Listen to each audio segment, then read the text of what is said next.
எப்பொழுது பார்த்தாலும் வாய்களிலே பேசுறார் திரு ஸ்டாலின், உதயநிதி ஸ்டாலின், திமுக கட்சி சேர்ந்தவர்கள். திராவிட முன்னேற்ற கழகம் ஆட்சிக்கு நீட் தேர்வு ரத்து என்று சொன்னார். ரத்து செஞ்சாங்களா? 5 ஆண்டு நிறைவு பெற்று விட்டது. திரு உதயநிதி ஸ்டாலின் குறிப்பிட்டார், திராவிட முன்னேற்ற கழகம் ஆட்சிக்கு வந்து விட்டது, நீட்டை ரத்து செய்வதற்கு ரகசியம் இருப்பது சொன்னார். ரகசியத்தை இதுவரைக்கும் சொல்லல. இதற்கு முந்தைய இருந்த சட்டமன்ற கூட்டத்தொடரில் திரு ஸ்டாலின் ரகசியத்தை சொல்லிட்டாரு.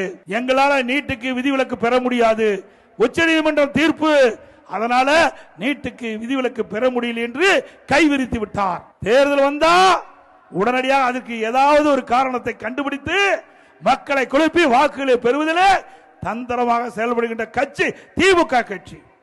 இதுவரைக்கும் நீட்டுக்கு நீங்க என்ன செஞ்சீங்க? எப்பொழுது பார்த்தாலும் 39 நாடாளுமன்றங்கள் திமுக கட்சியை சேர்ந்த கூட்டணிகள் எல்லாம் வெற்றி பெற்று இன்னைக்கு நாங்கள் அமர்ந்திருக்கோம் என்று டெல்லியில் அமர்ந்திருக்கோம் என்று பேசுகிறீர்களே. 39 நாடாளுமன்றத்திலிருந்து தமிழக மக்கள் உங்களுக்கு கொடுத்திருக்கிறாங்க. நாடாளுமன்றத்தில் என்ன செய்து கொண்டிருக்கின்றார்கள்? தமிழ்நாட்டுக்கு மக்களுக்கு தேவையான திட்டங்களை பெற்றீர்களா? தமிழ்நாட்டுக்கு தேவையான நிதிகளை பெற்றீர்களா? நீங்கள் தேர்தல் நேரத்தில் கொடுக்கப்பட்ட வாக்குறுதி நீட் தேர்வுக்கு விதிவிலக்கு பெற வேண்டும் என்று அதை செய்வதற்கு முயற்சி செய்தீர்களா? எதுவுமே கிடையாது.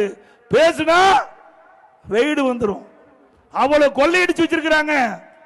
பயந்துகிட்டு வெளியில வீராப்பா பேசுறது, உள்ள பயம். இப்போது புதிய அறிமுகம் ஆச்சி ஹோட்டல் சாம்பார் 50 கிராம் ரூபாய் 20 மட்டுமே.